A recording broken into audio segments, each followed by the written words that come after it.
maximum which has the minimum distance. So you move to all the k plus 1 queues and find the... Exactly. So I'm at 0 now. Yeah. So I move the pointer to 1. Yes. I check whether 1 is empty or it has some elements. So it doesn't have any elements, so I go. So now I am at 5. Yes. So what do I do now? Now choose 5, pop 1. Okay, so pop 1. Basically a pop operation corresponds to a burn in Dijkstra. Okay, so pop 1. What do I do now? Now update its neighbors. So I told 10, right? Also, so assume 1 to 3 and this cost is 8. So what do I do now? The cost is 13, so mod k will be will go to the 3. Yeah. So basically what he's telling is the current distance of node 1 is 5. So I have this queue. I popped out 1. So I will update the neighbors of 1. So let's say 1 has just one neighbor, which is 3. The distance of 3 now is going to be 5 plus 8 is 13. So put 13 to 3. So put 13 to 3. But what I will do is, since I do not have a 13th queue, I'll take 13 mod k plus 1, which is 10. 13 mod k plus 1, which is 3. So I put it into the third queue. So basically I push 3 into the third queue. So that I will anyway be processing only in this order. So I will come to 3 only in the next iteration. Correct? So I pop out 1. I have another burn array. Burn array will have burn. I don't think it's necessary, but yeah, for the purpose of explaining, I'll tell. Burn of 0 is 1. Burn of 1 is 1. So now next I'll Q6. It doesn't have anything. So I continue. In Q7 there is okay. So suppose 1 has another neighbor 4 with a distance 2. So I'll update dist of 4 also to be 7, and so I will insert 4 also in the 7th queue. So basically a queue can have many elements. So next, when I come to this queue, I first pop out 2, burn it, basically update its neighbors, and then I take 4, I pop out 4, and then burn its neighbors. So basically, and then when I am in the kth queue, I can continue again to the first queue, to the queue number 0. So basically, k plus, since I am taking mod k plus 1, it is logical to from queue k to go to queue 0. So did everyone understand at least a structure? I will give the pseudocode for it. So yeah, just going to the observations again. So at any point, the maximum difference in distance among non-burned nodes is at most k. And so this calls for a solution involving k plus 1 queues. So an implementation is not there. Okay. Yeah, okay, so you understood it, right? I mean, I have the implementation in my laptop anyway. So you understood the solution, right? Okay, so hey, before. So yeah, in Dijkstra, but obviously this also won't work if edge weights are negative. Correct, because we are assuming mod k plus 1. If edge weights are negative, we can't do anything. So if edge weights are negative for single source shortest path, we have only Bellman 4. And yeah, take these problems as homework or just try it. And the PKU 3159 problem involves a very new nice idea. After reading the problem, you can actually read it in CLRS, the idea, if you don't get the answer. What's the idea called? Difference constraints. You can read it in CLRS. Okay, so this is the final topic in basic graphs. This is Floyd-Warshall algorithm. When I took DP yesterday, I told that I will discuss this today. So this is a dynamic programming approach. This actually points the deep interconnection between graphs and dynamic programming. So the question is, given a graph, find all pair shortest path. I mean, for each pair of points, tell the shortest path between the 2 points. Basically, the input is similar to Dijkstra, but the output is I n cross n matrix. The element I comma j tells the shortest path between I to j. Yeah. So one trivial solution is run Dijkstra n times. So the complexity will be V log V. E log V per Dijkstra. So in V log V you can trivially solve the problem. if E is order of n square, this will take around, that is if E is order V square, this will take around V cube log V. We will see a method by which we can do it in V cube, and which is extremely fast to implement. So yeah, always use this because the code is really short. Always use this if constraints permit you to use this. So the algorithm goes like, let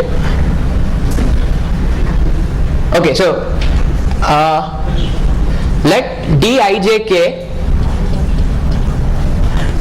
denote the length of the shortest path from I to j, considering that the intermediate nodes are only between 1 to k. That is, the intermediate nodes, you can only have 1 to k as the intermediate nodes. So basically, for example, say 3,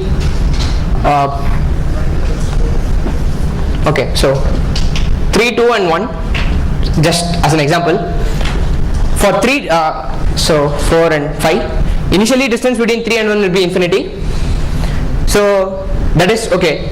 So d of 3 of 1 of 0 will be equal to infinity according to definition, because the definition says the shortest path to reach 1 from 3, assuming you have only nodes from 1 to k. In this case, k is 0. So assuming you don't have any intermediate nodes, basically 1 to 0, which means you don't have any intermediate nodes. So d of 3 of 1 of 0 will be infinity, but d of 3 of 2 of 0 will be 4, because even if there are no intermediate nodes, you can reach 3 to 2 in a distance of 4, right? So also d of 3 of 1 of 1 will also be equal to 0, because you have to reach from 3 to 1, but you can use only intermediate node 1, but the only intermediate node we have is 2, so you anyway still it will be infinity. So you can have nodes only 1 to k as intermediate nodes. So there are two cases here. Either k will be a part of the shortest path, or k will not be a part of the shortest path. So there are only two cases here. So if k is not a part of the shortest path, then you have d I j k minus 1, correct? If k is not part of the shortest path, you can have d I j k minus 1, because k, you are anyway not going to include k, so k is not going to occur as an intermediate node, so you can as well have from 1 to k minus 1, correct? So next, so if you choose to include k, that means according to our assumption, k must surely be in the shortest path from I to j.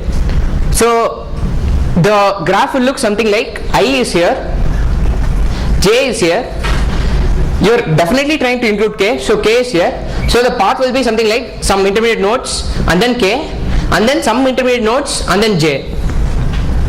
Okay, so if you definitely decide to include k, then you have to go from I to k in the minimum distance using only the first k minus 1 node. Also note that it's dik k minus 1, I mean you want to reach k with the minimum distance, so you can use d. That is, you can easily prove that if you reach k, if you go from I to k with a distance greater than the minimum distance you have already found, it is clearly not, it's clearly you won't take it. So only the minimum distance between I to k you will even consider. So from I to k, you use only the nodes 1 to k minus 1 and cover, plus from k to j, you use only the first k minus 1 and cover the distance, correct? So that is, k to j follows as a similar argument of what I told for I to k. Is everyone clear? From k to j, how can you use k minus 1? You are going past k. No, the nodes are numbered in an arbitrary way, they are not arranged in sorted order or anything. I mean, it's not a DAG or anything, so the order is arbitrary. So from K to J, you can use only the intermediate nodes from 1 to K minus 1. That is all the nodes which are in between K and J. The node numbers of all the nodes must only be between 1 to K minus 1. So I to K and K minus 1 plus K to J and K minus 1. So you basically have two choices. You can choose the choice. So you can put a minimum here. So this is the famous Floyd-Warshall's recurrence for solving this, and yeah, so I've left the base cases. So D I J 0 will be equal to cost of I comma j. If there is no edge between I to j, then the cost should be infinity. So we process this in increasing order of k. So initially we populate this dij 0 equal to cij. Then for k is from 1 to v, for I is from 1 to v, for j is from 1 to v. Okay, I'll explain that. So one thing to notice, k depends only on k minus 1. So using the while taking BPS today, I told that when k depends only on k minus 1, we need only 2 arrays to compute the answer. Correct? So you can easily see that even if you use the updated value of k, it is okay. That is, if it is instead of k minus 1, even if this was k and it was already computed, it's okay, because this distance will only be better than the previous distance. Say not here, say here, instead of k minus 1, if you have the value of k for I to k, it is better, because this dik will surely be less than or equal to dik minus 1. So you are having a better choice. You are having a choice which is better than dik minus 1, dik minus 1. So you really don't need to bother whether you are choosing k minus 1 or k, as long as it is one of those two. So you can basically drop off with the third parameter everywhere and just do dij equal min of dij comma dik plus dkj, and this will work. And initially populate all dijs with cij initially and run that code. So everyone clear? Yeah? Any doubts? Okay, one optimization for Floyd-Warshall is, in a sparse graph, just include the condition if dik not equal to infinity. So if dik is infinity, clearly you won't consider this path. So clearly you can consider that optimization, but in sparse graphs that has very good effects. I mean, it will reduce the time by a lot. You know what a sparse graph is, right? The number of edges is less. That is, E is say v log v or v or something. It's not order v square. In that case, that will be a very good optimization. So yeah, that yeah. Repeat how you like drop down the k. Okay, so it is correct surely if you first understood that di with a di2 you can do, right, manipulating between 0 and 1, because k depends only on k minus 1. Okay, so let's analyze that statement. Dij equal to min of dij comma. At this point, what will the value of dij be? It will actually be dij k minus 1, correct? Because you are computing for the dij k now, so the dij in the right hand side will actually correspond to dij k minus 1, correct? See, you are updating dij only there, so it is min of dij. That dij will signify dij k minus 1 actually, because it's not yet updated. So that is k minus 1, and this dik and dkj, you really don't bother whether it's k minus 1 or k. If it's k, it's even more better. That is, in this equation, if you have already computed dikk, then you can as well take ikk instead of ikk minus 1. So this works. Are everyone clear with it? This is okay? Yeah? Yeah, so import is a problem. It's a very nice problem on Floyd-Warshall's algorithm. Thanks a lot. That concludes basic graphs, and now